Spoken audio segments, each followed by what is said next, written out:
One of the primary premieres at this 12 months' Geneva Motor Show is the BMW M8 Gran Coupe. Introduced to the biggest motoring occasion of the year in idea shape, it'll headline the approaching luxury 4-door coupe, so one can be launched after the 2-door.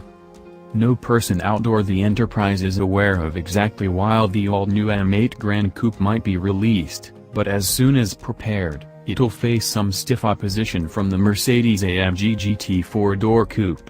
A Falterbach's take on this area of interest is ready, and it also made its debut in Geneva, however in manufacturing form, so it'll arrive before the BMW to challenge the likes of the Porsche Panamera. The usage of the concept as a start line, Aksyonov Nikita has taken a shot at what the manufacturing M8 Gran Coupe would possibly seem like. It sports a blue color, practical home windows without the dark tint appearance, door handles and large facet mirrors, and does away with the yellowish headlights and gold trim at the kidney grille and wheels.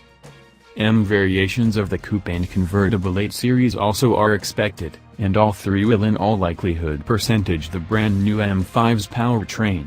The twin-rapid 4.4-liter V8 makes 600 PS, 592 horsepower, and 750 Nm, 553 pounds-toes, of torque in the M5, however it's unknown whether or not the M8 can have an equal output.